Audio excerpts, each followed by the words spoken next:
अस्सलाम वालेकुम।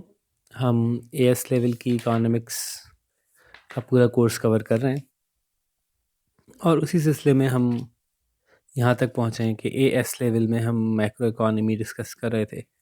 हमने जो है वो बुनियादी तौर पे जीडीपी, जीएनपी और मुख्तलिफ मेजर्स देखी थी। आज हम देखेंगे एग्रीगेट डिमांड, एग्रीगेट सप्लाई कैसे निकाली जाती है और इक्विलिब्रियम कैसे हासिल होता है मैक्रो इकोनॉमी में। और हम ये देखेंगे कि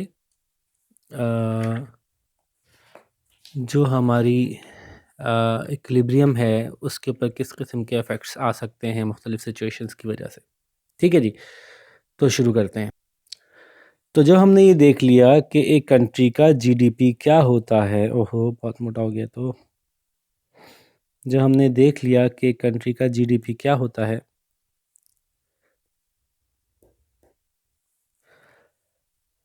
तो हम अब ये देखना चाहते हैं, समझना चाहते हैं कि मैक्रो इकोनॉमी की मार्केट कैसे ऑपरेट करती है। ठीक है, तो मैक्रो इकोनॉमी की मार्केट में एक डिमांड कर्व होता है और एक सप्लाई कर्व होता है। डिमांड को हम एग्रीगेट डिमांड कहते हैं और सप्लाई को एग्रीगेट सप्लाई कहते हैं। ठीक है, देखें तो यहाँ पे जो है वो जीडीपी होता है और यहाँ पे प्राइस लेवल होता है। ठीक है,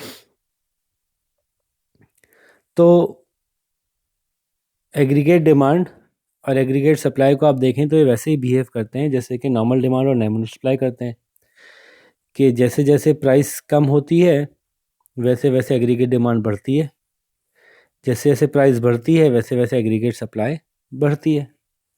तो एक नेचुरल सा फिनोमेना बज़ाहिर देखने में लग रहा है। अब एग्रीगेट डिमांड हम कहते किसे?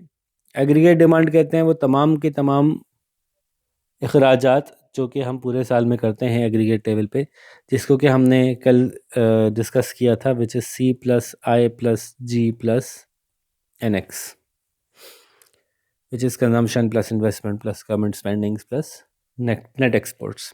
ठीक है, तो हम ये एग्रीगेट डिमांड के तौर पे अभी लेंगे।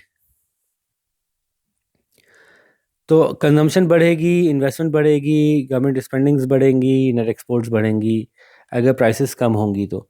अच्छा, ऐसा क्यों है कि प्राइसेस बढ़ने से एग्रीगेट डिमांड कम होती है? क्योंकि ये एग्रीगेट डिमांड तो पूरे नेशनल लेवल की दिखा रही है ना हमें। तो ओवरऑल जब प्राइसेस बढ़ती हैं चीज़ों की तो हमें अपनी वेल्थ कम होती महसूस होती है। The money that could bye something at a given price level, जब प्राइस लेवल बढ़ जाती है तो उसी पैसे में आप कम खरीद सक रहे होते हैं। ओवरऑल इकोनॉमी में ही बाइंग पावर कम हो जाती है। ठीक है, इसके बिहेवियर को हम वैसे ट्रांसलेट डायरेक्टली नहीं करेंगे कि जैसे कि एक कंज्यूमर मार्केट में गया और उसने एक चीज़ की प्राइस बढ़ी और उसने कहा कि बस अब मैं ये चीज़ कम खरीदूंगा। ये ओवरऑल नेशनली बात हो रही है, ये किसी एक प्रोडक्ट की बात नहीं हो रही है, ओवरऑल नेशनल सारे प्रोडक्ट्स को मिला के, सारी कंजम्पशन, सारी इन्वेस्टमेंट, सारी। और जब हम ये पी बोलते हैं ना, प्राइस, तो ये सारी प्राइसेस आ रही हैं, हर चीज़ की प्राइस इसमें इंक्लूडेड है। इवन इसमें इंटरेस्ट रेट इंक्लूडेड है, because interest rate is the price of borrowing money. ठीक है, तो हर तरह की प्राइसेस इसमें इंक्लूडेड हैं। जब बोरोइंग मनी की प्राइस बढ़ जाती है तो ऑटोमेटिकली इन्वेस्टमेंट कम होती है। ठीक है, तो हर तरह की प्राइसेस बढ़ने से overall consumption, investment, government spendings और नेट एक्सपोर्ट्स तीनों के ऊपर नेगेटिव इम्पैक्ट, सब पे नेगेटिव इम्पैक्ट आता है। ठीक है, जाहिर है आप देखते हैं नेट एक्सपोर्ट क्यों इम्पैक्ट आता है प्राइसेस बढ़ने से, क्योंकि net export is export minus import. अब जब प्राइस ऊपर चली गई तो आपके मुल्क से बाहर से जो लोग सामान मंगा रहे थे उनको आपके मुल्क का सामान महंगा लगने लगा, तो आपकी एक्सपोर्ट्स कम होंगी। जब आपके मुल्क में प्राइस बढ़ गई तो आपके मुल्क में जो लोग इंपोर्ट कर रहे हैं उनको वो सामान, इंपोर्टेड सामान सस्ता लगने लगेगा, इंपोर्ट बढ़ जाएंगी, एक्सपोर्ट कम हो जाएंगी, इंपोर्ट बढ़ जाएंगी, तो नेट एक्सपोर्ट के ऊपर माइनस इम्पैक्ट आएगा, मनफी असर आएगा, तो ओवरऑल डिमांड कम होगी। ठीक है, तो यूँ एग्रीगेट डिमांड के सारे कंपोनेंट्स को अगर अलग अलग देखा जाए तो हमें पता चलता है कि प्राइस लेवल के बढ़ने से ओवरऑल एग्रीगेट डिमांड कंट्री की कम हो जाती है। ठीक है, अच्छा, अब एग्रीगेट डिमांड तो ऐसी बनती है, एग्रीगेट सप्लाई पे काफ़ी मसाइल हैं। एग्रीगेट सप्लाई का मतलब होता है कि पूरे मुल्क की प्रोडक्शन कैपेसिटी कितनी है, इसके ऊपर जो है ना वो लोगों का मुख्तलिफ राय मौजूद हैं। एक राय ये मौजूद है कि एग्रीगेट सप्लाई जो है वो ऐसी होती है। ठीक है, एक राय ये मौजूद है एग्रीगेट सप्लाई बिल्कुल ऐसी होती है। ठीक है, तो और एक राय ये मौजूद है कि एग्रीगेट सप्लाई ऐसी होती है। ठीक है, तो तीनों ग्राफ्स मौजूद हैं। ये क्या कहना चाह रहे हैं मैं समझाता हूँ आपको कि this area, this section which is in the initial stage, ये सेक्शन जो शुरू के होते हैं इनको कहते हैं शॉर्ट रन एग्रीगेट सप्लाई। यानी कहना ये चाह रहे हैं कि अगर हम एक नॉर्मल सप्लाई कर्व की बात करें, जिसको कि हम आगे जाके लेंगे भी, हम एग्रीगेट सप्लाई ऐसा पसंद करते हैं, तो इसका ये एरिया शॉर्ट रन है। इसका मतलब ये है कि एट सम पॉइंट अगर डिमांड बढ़ती है, एग्रीगेट डिमांड बढ़ती है, AD1 से AD2 जाती है,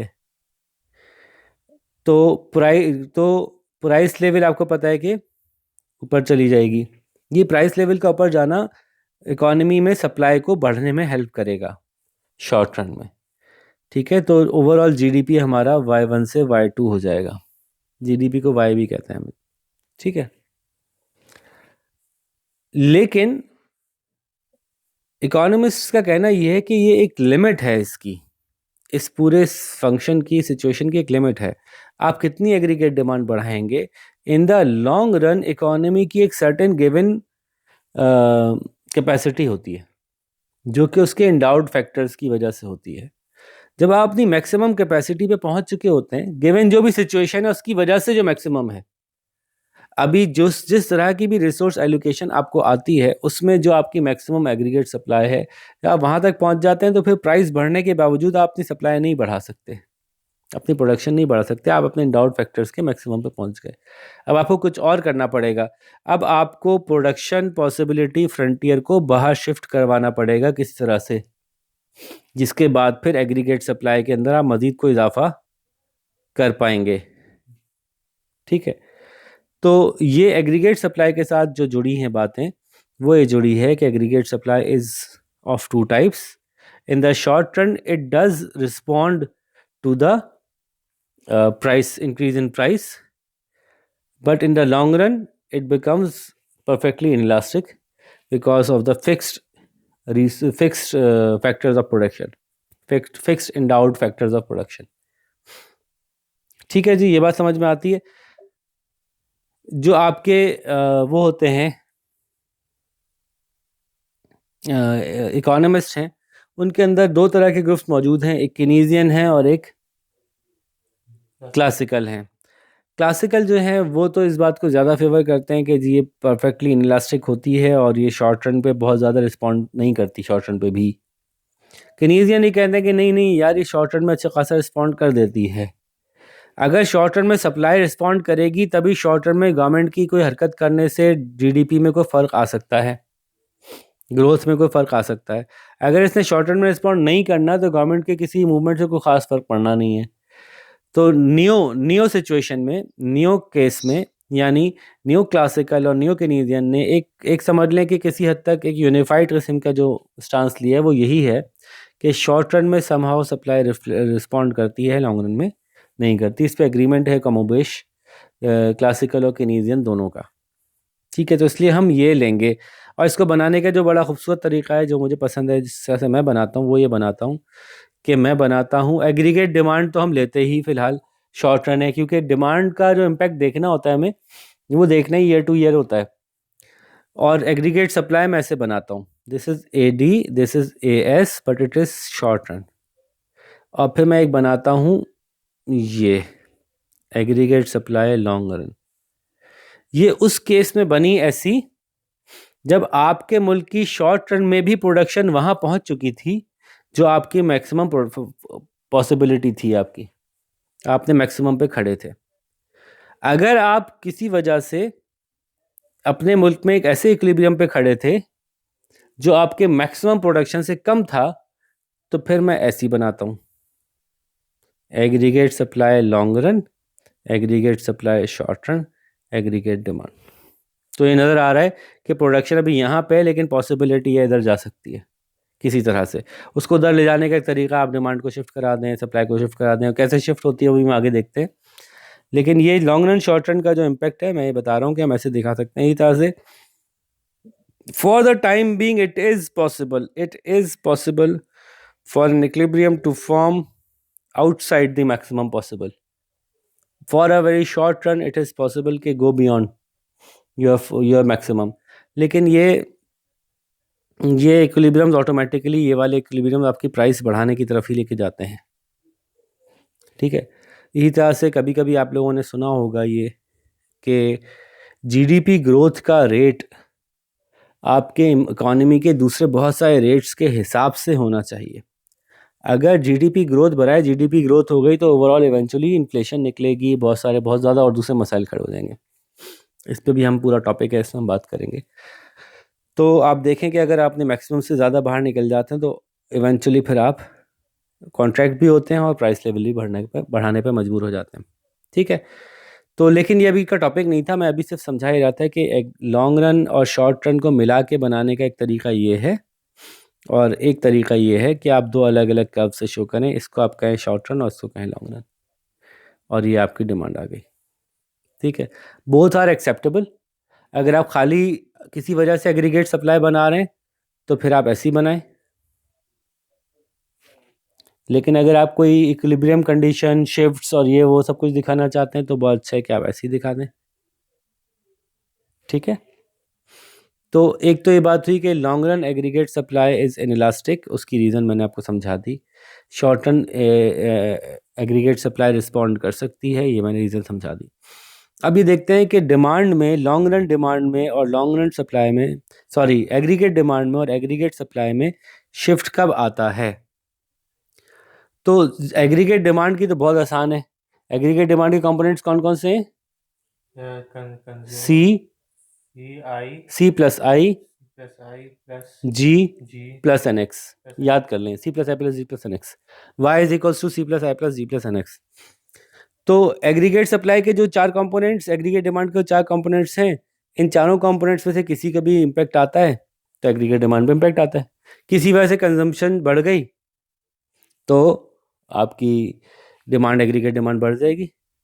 एग्रीगेट डिमांड बढ़ेगी, मार्केट में प्राइसेस बढ़ेंगी, जीडीपी भी बढ़ेगा, ठीक है।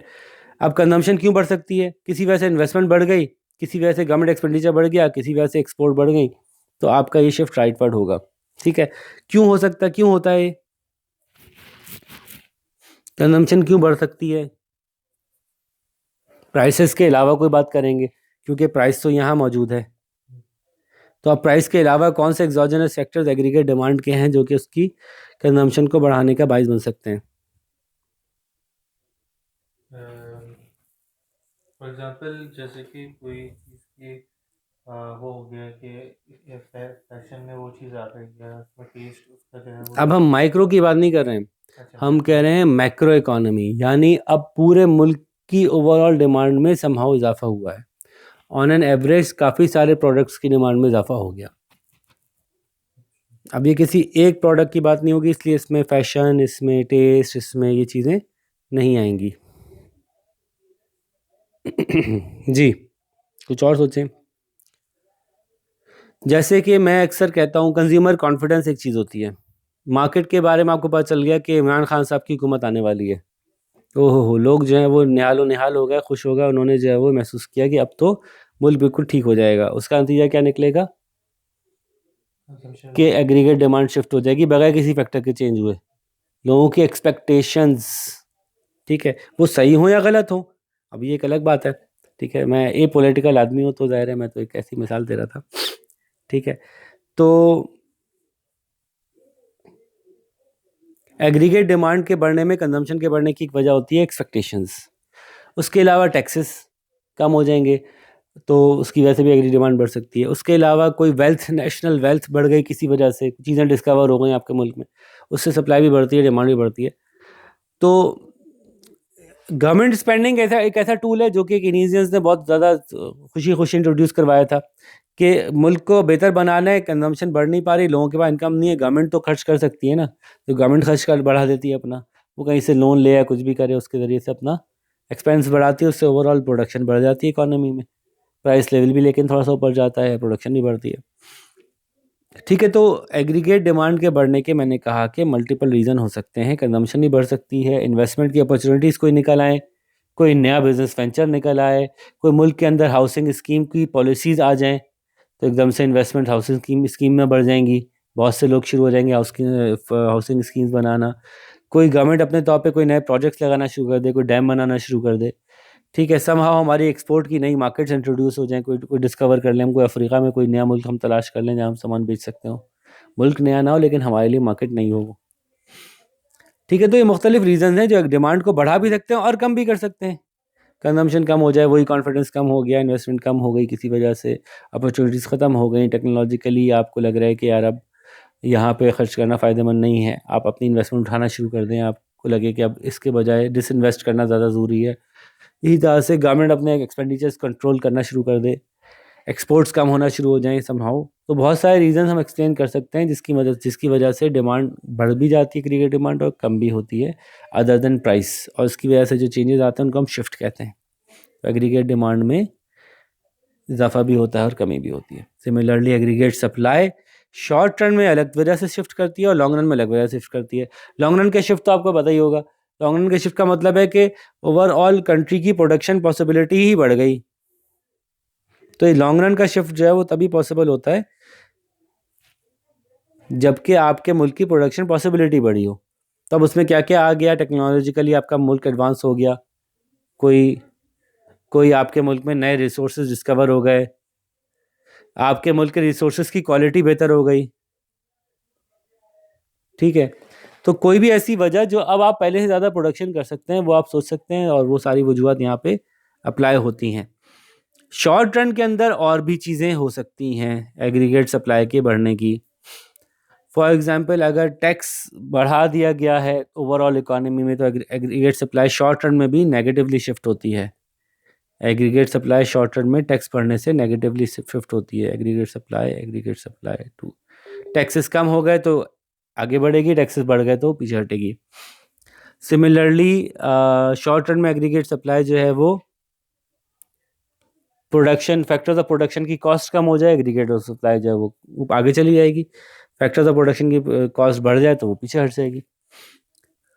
तो इस तरह से एग्रीगेट सप्लाई भी मूव होती है, शिफ्ट होती है, एग्रीगेट डिमांड भी शिफ्ट होती है, और उससे कंट्री का जीडीपी आगे और पीछे होता रहता है शॉर्ट रन में भी, और साल के साल भी जीडीपी के अंदर ग्रोथ होती रहती है, वो पॉजिटिव हो या नेगेटिव हो, कोई ना कोई चेंज आता रहता है जीडीपी में साल के साल। जो हमने इस साल प्रोडक्शन बनाई फिर उससे अगले साल प्रोडक्शन जो भी की हमने।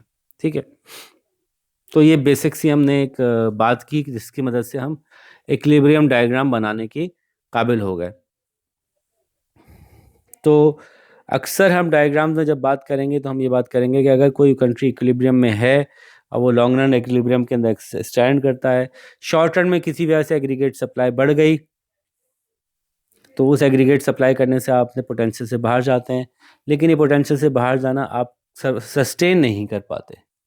तो उसके बाद क्या होता है कि उसके बाद फैक्टर कॉस्ट बढ़ती हैं, फैक्टर प्राइसेस बढ़ती हैं, और वो प्राइसेस बढ़ती हैं तो वापस आप एक उसी जीडीपी पे पहले से हायर प्राइस पे आके खड़े हो जाते हैं। ठीक है ना, तो ये एग्रीगेट सप्लाई 1, एग्रीगेट सप्लाई 2, और फिर वापस एग्रीगेट सप्लाई 3, ये यही 1 है, यही वापस 3 हो गया। ठीक है जी, तो ये हो गई बात हमारी कि जनरली ये कर्व्स कैसे दिखते हैं, इनकी इक्विलिब्रियम जो है वो हमें क्या दिखा रहा होता है। और लॉन्ग रन में एग्रीगेट सप्लाई इमिग्रेशन से भी बढ़ सकती है।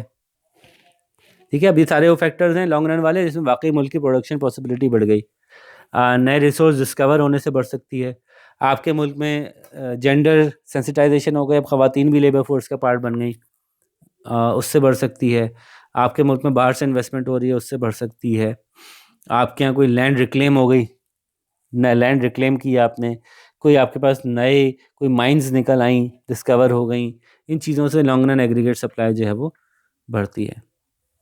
ठीक है, तो ये बेसिक मैक्रो इकोनॉमिक इक्विलिब्रियम हासिल करना और कैसे ये दोनों शिफ्ट होते हैं ये हमने देखा। अब कौन कब शिफ्ट करेगा ये तो हम पढ़ेंगे पूरा गवर्नमेंट की मैक्रो इकोनॉमिक पॉलिसीज के अंदर।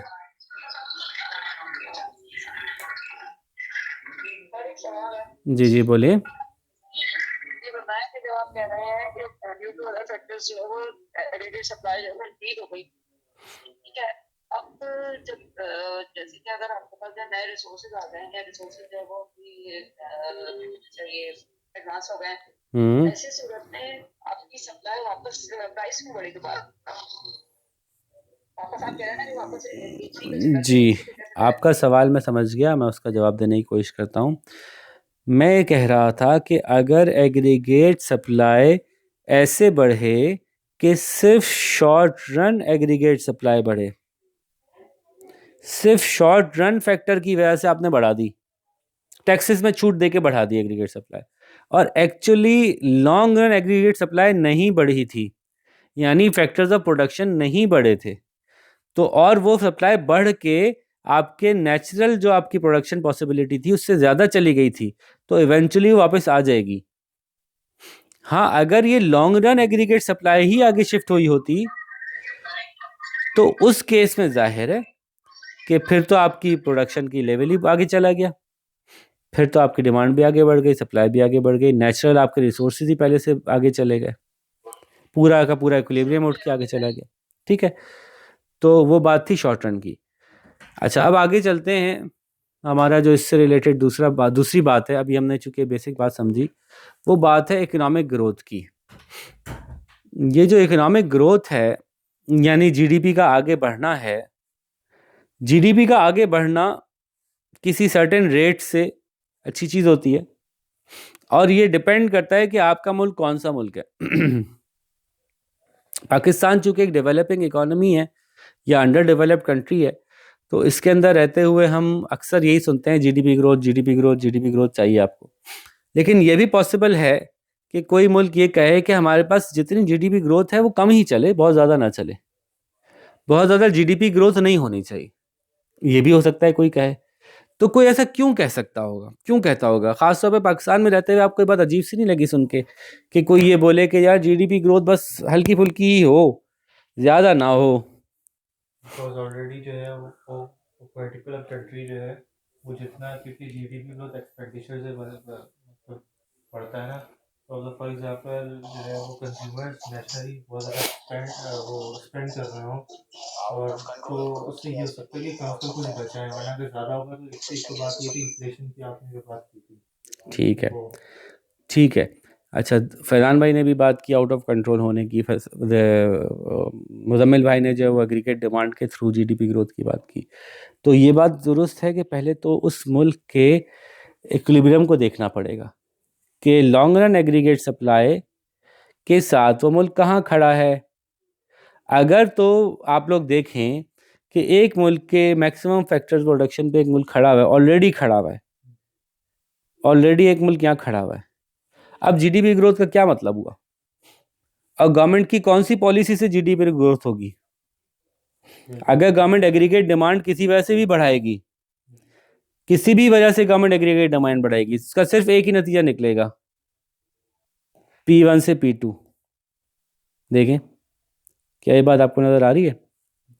क्योंकि लॉन्ग रन के आपके फैक्टर्स ऑफ प्रोडक्शन बढ़े ही नहीं, गवर्नमेंट किसी भी वजह से एग्रीगेट डिमांड बढ़ाए, लोगों की कंजम्पशन बढ़ा दे, गवर्नमेंट अपना खर्चा बढ़ा दे, मुल्क में इन्वेस्टमेंट होना शुरू हो जाए,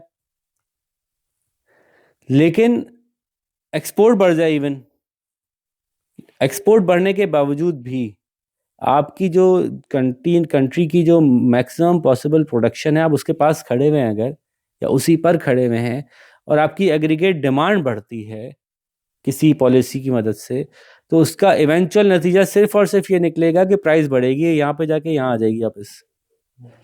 शॉर्ट रन में तो आपको लगेगा एक साहब के दौर में कि कुछ फर्क पड़ा। यार एक कॉल बहुत देर से आ रही है, मैं ज़रा वो लेता हूँ। जी जनाब, तो ये बात समझ में आ गई आपको कि इट इज़ पॉसिबल कि एक कंट्री अपने एंडाउड फैक्टर्स के मुताबिक मैक्सिमम प्रोड्यूस कर रहा हो, तो कोई भी डिमांड को छेड़ने वाली पॉलिसी मुल्क के लिए फायदेमंद नहीं हो सकेगी। लॉन्ग रन में उसका इम्पैक्ट सिवाय इन्फ्लेशन के और कुछ नहीं निकलेगा। अब सिर्फ एक चीज से फर्क पड़ सकता है, वो ये है कि आप उसकी लॉन्ग रन एग्रीगेट सप्लाई ही आगे बढ़वाएं तो बढ़वाएं। तो ये भी हर एक के लिए आसान नहीं है। खास तौर पे जो डेवलप्ड कंट्रीज हैं वो रिसर्च पे इतना खर्च क्यों करते हैं? क्योंकि वो ऑलरेडी अपना फैक्टर्स ऑफ प्रोडक्शन का मैक्सिमाइज कर चुके होते हैं उनको। तो उनको ये पता होता है कि अब इससे आगे जाने के लिए बस टेक्नोलॉजी ही एक रास्ता है, या टेक्नोलॉजी है या फिर जंग है। पुराने ज़माने में जंग करते थे और अपना एग्रीगेट सप्लाई लॉन्ग रन आगे बढ़ाते थे। अभी भी जंग करते हैं बहुत से मुल्क, अपना एग्रीगेट सप्लाई आगे बढ़ाते हैं। अगर आपको पता है कि आप जंग की सूरत में जीतेंगे या आपके पास रिसोर्स बढ़ जाएंगे, आपका पीपीसी बाहर निकल जाएगा, तो जंग की सूरत में लॉन्ग रन में आपको बहुत फर्क पड़ता है। और शॉर्ट रन में जंग के बहुत से इम्पैक्ट हैं, डिपेंड करता है अगेन कि आप अभी कहाँ खड़े हैं। ये अभी खड़ा कहाँ है, इस पर बहुत सारी चीज़ों से फर्क पड़ता है। ये देखें, अगर आप शॉर्ट रन में यहाँ खड़े हुए हैं, अगर शॉर्ट रन में आप यहाँ खड़े हुए हैं which is behind the long run aggregate supply, तो फिर जंग तो आपको बड़ा फटाफट बूस्ट देती है। वो इस तरह से, आपको स्क्रीन नहीं नजर आ रही मेरी? तो दो तरह के जीडीपी ग्रोथ होती है, एक होती है नॉमिनल और एक होती है रियल। नॉमिनल का मतलब होता है एक ऐसी जीडीपी ग्रोथ रेट जिसके अंदर हम सिर्फ प्राइसेस के बढ़ने की वजह से आने वाले इम्पैक्ट को भी ले लेते हैं। आपने कहा जीडीपी ग्रोथ 100 से 105 हो गई, और उसकी वजह ये थी कि प्रोडक्शन कोई नहीं बढ़ी थी, कीमतें बढ़ गई थी बस। तो लग तो रहा है कि 5% जीडीपी ग्रोथ हुई, लेकिन एक्चुअली जीडीपी ग्रोथ 5% नहीं हुई, 0 हुई। ठीक है। इसी तरह से अगर आपने देखा कि जी मेरे मुल्क में इतने परसेंट जीडीपी ग्रोथ हुई, 15% जीडीपी ग्रोथ हुई और 10% इन्फ्लेशन हुई, तो आप कहेंगे कि ओवरऑल 5% मेरे मुल्क में रियल जीडीपी ग्रोथ हुई। तो रियल जीडीपी ग्रोथ निकालने का तरीका क्या है? रियल जीडीपी ग्रोथ निकालने का तरीका क्या है? इन्फ्लेशन को उसको और इन्फ्लेशन को माइनस कि जीडीपी में से, जीडीपी ग्रोथ में से इन्फ्लेशन को माइनस कर दिया जाए, सब्ट्रैक्ट कर दिया जाए। ठीक है। अच्छा, तो रियल जीडीपी का फार्मूला भी आपकी किताब में लिखा हुआ है, वो मैं लिख देता हूँ। Real GDP is equals to nominal GDP, जो भी प्राइस चल रही है अभी उसमें जो इजाफा हुआ है आपका, multiplied by price index of last year, पिछले साल की महंगाई, या उस साल की महंगाई जिस साल की महंगाई से आपने मुल्क को कि इस साल की ग्रोथ को कंपेयर करना चाहते हैं। Price index of last year, इस लास्ट की जगह बेस ईयर भी लिख सकते हैं। बेस क्यों कहते हैं? कि आप पिछले साल से मुकाबला नहीं करना चाहते, 1990 से मुकाबला करना चाह रहे हैं कि कितनी ग्रोथ हुई, तो बेस ईयर कहलाएगा। Divide by price index of current year, price index of current year. तो अगर पिछले साल की प्राइसेस ज़्यादा थी इस साल के मुकाबले में, तो जीडीपी ग्रोथ ज़्यादा दिखनी चाहिए, रियल टर्म्स में बढ़ गई जीडीपी ग्रोथ। इस साल प्राइस ज़्यादा बढ़ी है पिछले साल के मुकाबले में, तो ऑटोमेटिकली डिवाइड होने की वजह से इसका इम्पैक्ट नीचे हो जाएगा। तो ऐसे निकालते हैं ये जीडीपी ग्रोथ रियल। तो हम कोशिश करते हैं कि हम अपनी जीडीपी ग्रोथ एग्रीगेट डिमांड पहले के ज़रिए से पुश ना करें। ठीक है, कंक्लूड करते हैं इस बात को। उम्मीद है बात समझ में आ रही होगी कि एग्रीगेट डिमांड फॉलो करे एग्रीगेट सप्लाई के राइज को। जीडीपी में ग्रोथ होनी है तो एग्रीगेट सप्लाई को ग्रो करने की पॉलिसीज अडॉप्ट की जाएं, और जब एग्रीगेट सप्लाई बढ़े, प्राइस लेवल नीचे जाए, तो उसको सपोर्ट करने के लिए एग्रीगेट डिमांड भी बढ़ा दी जाए, और ओवरऑल प्राइस लेवल मेंटेन रखते हुए जीडीपी ग्रोथ हो जाए। ये है जो कि रीजनेबल ग्रोथ मानी जाएगी। ठीक है। अगर आप सिर्फ एग्रीगेट डिमांड बढ़ा के सप्लाई बढ़ाना, अपनी जीडीपी ग्रोथ करना चाहेंगे, तो उसके नताइज जो है वो इवेंचुअली सिर्फ प्राइस राइज होने के सूरत में निकल रहे होंगे। ठीक है। और आप सिर्फ एग्रीगेट सप्लाई को बढ़ा रहे होंगे और एग्रीगेट डिमांड को मैनेज नहीं कर रहे होंगे, तो फिर प्राइसेस नीचे गिरने से रिसेशनरी ट्रेंड आ जाएंगे। तो you have to manage both. ठीक है जी, तो अब आगे बढ़ते हैं, इस बात को देखते हैं कि एग्रीगेट सप्लाई लॉन्ग रन के बढ़ाने से भी कुछ मसाइल होते हैं। लॉन्ग रन एग्रीगेट सप्लाई बढ़ाने से भी कुछ मसाइल होते हैं। क्या है जी लॉन्ग रन एग्रीगेट सप्लाई बढ़ाने का क्या मसला है?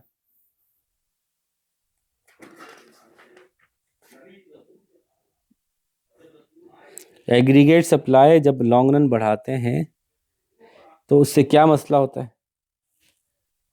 एग्रीगेट सप्लाई अगर ज़्यादा है, मतलब for example macro economy level के ऊपर अगर आपने ज़्यादा जो है सप्लाई करना शुरू कर दिया है, प्रोडक्शन बढ़ गई आपकी, रिसोर्सेज बढ़े हैं आपके पास, तो प्राइस लेवल भी बढ़ेगा। नहीं, एग्रीगेट सप्लाई लॉन्ग रन बढ़ गई तो ये देखें, ये रही एग्रीगेट डिमांड, ये रही एग्रीगेट सप्लाई, एग्रीगेट सप्लाई बढ़ गई, प्राइस लेवल नीचे आ गए, हाँ, नीचे आएंगे तो फिर इससे ये आपने डिमांड बढ़ा के उसको वापस आप सस्टेन करा लिया। लेकिन कुछ मसाइल भी हैं लॉन्ग रन में, एग्रीगेट सप्लाई बढ़ाने के कुछ प्रॉब्लम्स भी होते हैं, कुछ कॉस्ट हैं इकोनॉमिक ग्रोथ की, जो कि आपकी बुक का टॉपिक भी है कि इकोनॉमिक ग्रोथ के कुछ मंफी नतीजे भी निकलते हैं। नतीजा number 1, depletion of resources. Depletion of resources, इसका क्या मतलब हुआ? नेचुरल रिसोर्सेज, इंडाउड रिसोर्सेज में अगर आपकी सप्लाई में एक बहुत बड़ा फैक्टर नेचुरल रिसोर्सेज का है, तो अगर आप ग्रोथ के पैडल पे पाँव रखेंगे तो आखिरकार ये डिप्लीट भी तो होंगे। उसके बाद जो ट्रांसफॉर्मेशन रिक्वायर्ड होगी वो आप कैसे करेंगे? कर पाएंगे? नहीं कर पाएंगे। और आपकी इकोनॉमी को एक सर्टेन स्टैंडर्ड ऑफ लिविंग की आदत हो जाती है, जब उस पर खिंचाव आता है ना तो फिर लोग सर्वाइव नहीं कर पाते। तो ये वजह कि आप नंबर 1 डिप्लीशन ऑफ रिसोर्सेज होंगे। नंबर 2, जब आप एक्स्ट्रा ऑर्डिनरी स्पीड बढ़ाते हैं यानी ऊपर की तरफ जाते हैं तो फिर नीचे भी आते हैं। ठीक है, तो अगर आप इस पीक को टच करेंगे तो आपको पता है कि नीचे भी आएंगे। ये नेचुरल क्या कहलाती है? ये चीज़ क्या कहलाती है? ये बिजनेस साइकिल्स कहलाती हैं। आपको पता है कि बिजनेस साइकिल आपको, अगर आप एक पीक को टच करते हैं तो फिर उसी रफ्तार से फिर ट्रफ भी आएगी। उस ट्रफ को आपकी लोकल इकोनॉमी कैसे बर्दाश्त करेगी? लोगों को आदत होती है एक सर्टेन सेफ रीजन में चलने की, यानी लोग चाहते हैं कि इकोनॉमी यूं आगे बढ़े बजाय इसके कि यूं आगे बढ़े। तो इस पीक और ट्रफ को कम करने के लिए आपको हाइपर ग्रोथ नहीं चाहिए होती, क्योंकि हाइपर ग्रोथ का मतलब है फिर हाइपर ट्रफ भी आती है। हाइपर पीक का मतलब हाइपर ट्रफ आती है। तो दूसरा रीज़न, दूसरा मसला इकोनॉमिक ग्रोथ बहुत ज़्यादा पॉलिसी को अडॉप्ट करने का ये है कि आप उसमें टॉपल हो जाते हैं आगे जाके। ठीक है, उस टॉपल होने को फिर आपके इकोनॉमी बर्दाश्त नहीं कर पाती, बाद औक़ात क्रश कर जाती है। ठीक है, इकोनॉमिक ग्रोथ की कंसिस्टेंट पॉलिसी को अपनाने का एक मसला ये होता है कि सस्टेनेबल नहीं है। सस्टेनेबल ही नहीं है, आपकी इकोनॉमी के अंदर एंजाइटीज बढ़ जाती हैं। क्या मतलब हुआ भाई? आपकी पॉपुलेशन नहीं बढ़ रही इस रफ्तार से जीडीपी बढ़ रहा है, इसका मतलब है पर हेड बंदा प्रोडक्शन बढ़ा रहा है। आपके मुल्क में 100 लोग हैं, उन्होंने 100 ब्रेड बनाई, अगले साल 200 बना दी, उससे अगले साल 300 बना दी। भाई इन 100 लोगों से कितनी ब्रेड बनवाओगे? फिर इनका क्या नतीजा निकलेगा? जब इतना इनको वर्कहॉलिक कर दोगे, इन लोगों की ज़िंदगी, पर्सनल लाइफ्स कैसी हो जाएंगी इन लोगों की? तो इस सोसाइटी के अंदर स्पोर्ट्स कहाँ जाएगा? इस सोसाइटी के अंदर फन कहाँ जाएगा? इस सोसाइटी में लोगों की हैप्पीनेस कहाँ जाएगी? फिर जब ऐसी सोसाइटीज़ का हैप्पीनेस इंडेक्स निकाला जाता है, वो नीचे आ रहा होता है, बांग्लादेश का ऊपर आ रहा होता है, अमेरिका का नीचे आ रहा होता है। तो क्यों आ रहा होता है? क्योंकि लोग फ्री नहीं फील कर रहे, अपने आप को ट्रैप फील कर रहे हैं, हर लम्हा हमें आगे भागना है वरना हम पीछे रह जाएंगे। जब आप कंसिस्टेंट इकोनॉमिक ग्रोथ के पीछे भगा रहे होते हैं पूरे मुल्क को, तो फिर इकोनॉमी में हैप्पीनेस नहीं आ रही होती एक्चुअली। तो ये एक बड़ा आपको मिडिल ग्राउंड ढूंढना पड़ता है कि ऐसी इकोनॉमिक ग्रोथ हो जो रिजल्टेंटली हैप्पीनेस का बायस भी तो बने, सिर्फ इकोनॉमिक ग्रोथ बड़ा इकोनॉमिक ग्रोथ तो नहीं हो। इसीलिए हमने एक टर्म इंट्रोड्यूस की, वो टर्म थी ग्रोथ वर्सेस डेवलपमेंट। तो हम कहते हैं डेवलपमेंट करो, ग्रोथ तो ठीक है, ग्रोथ सस्टेनेबल करो, ऐसी ग्रोथ करो जो लॉन्गर रन में सस्टेन कर सको। 2% से बढ़ो, लेकिन 2% से सस्टेनेबली बढ़ो। 5% से बढ़ रहे हो तो सस्टेनेबली बढ़ो, यकीनन डेवलप्ड और डेवलपिंग कंट्रीज़ के रेट्स अलग हैं। डेवलपिंग कंट्रीज़ चाहते हैं कि वो एक गैप ब्रिज करें और 5% से मिनिमम बढ़ें आगे। 5% से नीचे जा रहे होते हैं तो हम कहते हैं यार स्लो हो रही है इकोनॉमी, क्योंकि उनके पास ये पोटेंशियल बहुत है ना, वो बहुत पीछे हैं अभी अपने जीडीपी के मैक्सिमाइज करने से, तो इसलिए वो चाहते हैं कि 5% प्लस से बढ़ रहे हों। लेकिन जो डेवलप्ड कंट्रीज़ हैं ऑलरेडी इतने आगे जा चुके हैं कि उनका 2% भी बहुत है। एक इकोनॉमी 1 ट्रिलियन की है और एक इकोनॉमी 1 बिलियन की है, तो 1 बिलियन का 10% से भी ग्रोथ कर दो तो कुछ नहीं बनता, 1 ट्रिलियन का 1% भी ग्रोथ करो तो 1 बिलियन से बड़ा बन जाता है। तो ये भी देखना है आपको कि ऑलरेडी इकोनॉमी का साइज़ कितना हो चुका है, उसमें कितनी ग्रोथ का जूस मौजूद है जिसको कि हम सस्टेनेबली बढ़ा सकेंगे। ठीक है, तो सस्टेनेबल का लफ्ज़ जो है ना वो डेवलपमेंट के साथ अटैच होगा और इसके साथ आएगा हैप्पीनेस। ठीक है जी, तो ये हम बात कर रहे थे कि इकोनॉमिक ग्रोथ के बेनिफिट्स हैं।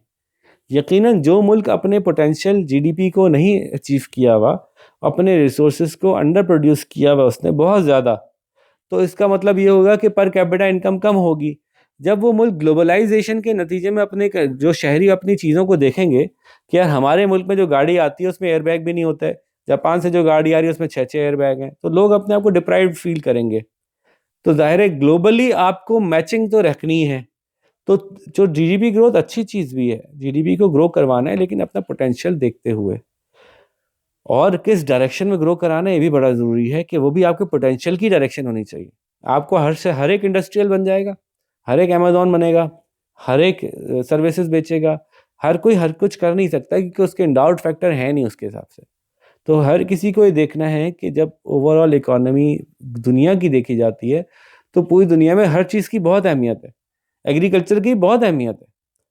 तो अगर आप एग्रीकल्चरल कंट्री हैं तो एग्रीकल्चर के अंदर वैल्यू एडेड के अंदर काम कर लें आप, वो आपके अगर एंडाउड फैक्टर्स एग्जिस्ट करते हैं तो ये पहले आपको अच्छी तरह तलाश करना है कि आपको जो है वो आधा तीतर आधा डिवर्टेड नहीं बनना, बल्कि जो आपके फैक्टर्स एंडाउड एफिशिएंट हैं उन एरियाज़ के अंदर ज़्यादा अच्छी प्रोडक्शन करनी है, उन एरियाज़ के अंदर आगे से आगे जाना है, लेकिन सस्टेनेबली।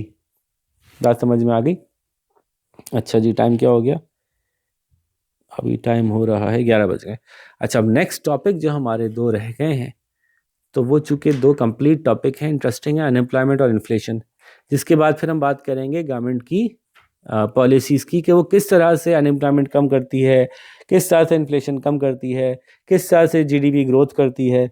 ये प्रॉपर बाकायदा जो हमारा टॉपिक है जिसमें गवर्नमेंट जो है वो अपनी इंटरवेंशन करती है, ये इन 2 टॉपिक्स के बाद आएगा, यानी अनएम्प्लॉयमेंट और इन्फ्लेशन के बाद। तो अल्हम्दुलिल्लाह चूँकि हम काफ़ी स्पीड से जा रहे हैं और काफ़ी कुछ कवर कर चुके हैं, अपने टारगेट से काफ़ी आगे चल रहे हैं, तो इसलिए फिर मैंने यहाँ पे थोड़ा सा स्लो किया है चीज़ों को कि हम एक एक चंक में उतना समझें जो एक रेलिवेंट टॉपिक पूरा कवर हो जाए उससे। तो फिर हम यहाँ पे आज एंड करते हैं और हम जो है वो अनएम्प्लॉयमेंट और इन्फ्लेशन को कल देख लेंगे। ये दोनों काफ़ी करीब करीब के टॉपिक्स हैं और फिर हम एक साथ एक उसमें निपटाएंगे गवर्नमेंट की इंटरवेंशंस को कि किस तरह से गवर्नमेंट मुख्तलिफ तरह की अपनी अचीव करती है टारगेट्स। ठीक है जी, तो होपफुली बात समझ में आ गई होगी। टू सम अप हमने ये बात देख ली कि एग्रीगेट डिमांड एग्रीगेट सप्लाई कैसी दिखती है, वो शिफ्ट क्यों होती है और उसके शिफ्ट होने का क्या इम्पेक्ट पड़ता है, जीडीपी ग्रोथ रियल और नॉमिनल क्या होती है, और रियल ग्रोथ को टारगेट करना अच्छा भी है और अच्छा किसी मामलों में किसी सिचुएशन में मसले भी हैं उसके। डेवलपिंग वर्ल्ड जो है वो ज़्यादा रेट ऑफ ग्रोथ को टारगेट करती है और डेवलप्ड वर्ल्ड जो है वो एक सस्टेनेबल दरमियाने मुनासिब रेट को टारगेट कर रही होती है। और मैंने बताया बड़ी अच्छी आपके लिए एक स्टडी के लिए केस स्टडी है इंडिया और चाइना, जो 2 अलग अलग तरह की पॉलिसीज़ को यूज़ करते हुए इकोनॉमिक ग्रोथ कर रहा है। तो देखते हैं कि इन फ्यूचर इसका क्या नतीजा निकलता है। हम प्रेडिक्ट तो कर सकते हैं, लेकिन ये कि मज़ा ज़्यादा तब आएगा जब आप उसको अपनी आंखों से देखते हुए फिर कोई एनालिसिस का हमारे सामने प्रेजेंट करेंगे। ठीक है जी, तो यहाँ पे आपसे इजाज़त चाहेंगे। अपना बहुत सारा ख्याल रखिएगा। इंशाल्लाह अगली क्लास में मुलाकात करेंगे। अल्लाह हाफ़िज़।